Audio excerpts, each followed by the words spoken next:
Brothers and sisters, it is great to celebrate the feast of the Holy Family of Jesus, Mary and Joseph in the context of the Christmas season.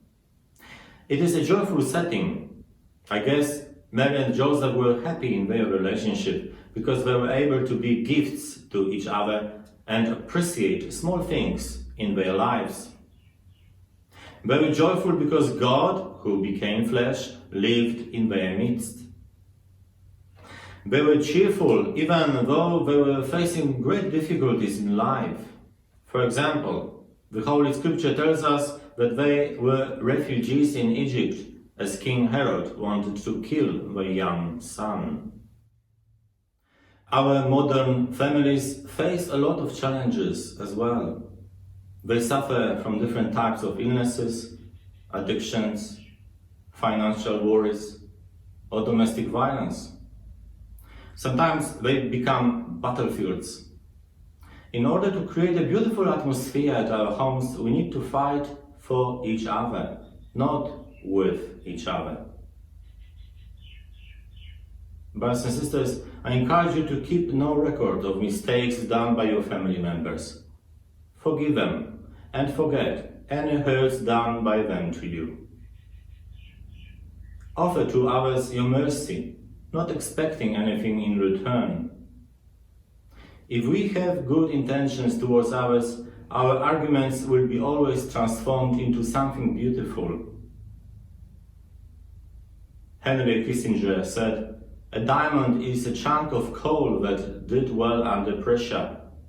Yes, sometimes we live under pressure, but as Christians, we are called to convert our daily stresses into the beauty of the diamond. And it is possible only with the grace of God. We need to offer our life to Him in order to be truly committed to each other in our homes. Today's Gospel invites us to imitate Mary and Joseph, who took the child Jesus to Jerusalem to present him to the Lord. Dear parents, if you want your families to be united in love, you need to offer yourselves and your children to God. Only then you'll be growing in maturity no matter your age. You will be filled with wisdom and God's favor will be upon you. That is the promise St. Luke reminds us about today. Sometimes we complain about the absence of ideals in our young people. Parents and teachers see in the pupils lack of commitment to study. On the other hand, they see children very motivated in reaching the next computer game level.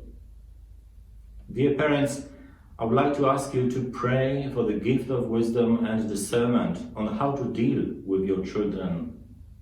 Ask the Lord to show you the way how to positively motivate your children to do right and useful things in life. Focus their attention on the importance of faith. Focus their attention on the importance of relationship with God. Encourage them to pray daily. Bring them to church every Sunday. On the day of their baptism, you promised to God that you would do it. Brothers and sisters, an awareness of God's love can bring to our families only positive feelings. Knowing that we are loved by our Heavenly Father will help us to live peaceful and creative lives. Let us never be discouraged even if we make mistakes.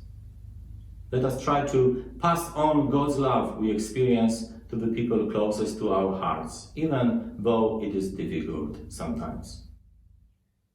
At the end of this homily, I would like to ask all the young, please try to be humble in your relationship with your parents and grandparents. Obey them. They are wiser than you think. Remember, even Jesus lived under the authority of his earthly parents. He brought to his family in Nazareth love, unity, and simplicity. Imitate him. May God bless all our families and help them to reflect the Holy Family of Nazareth.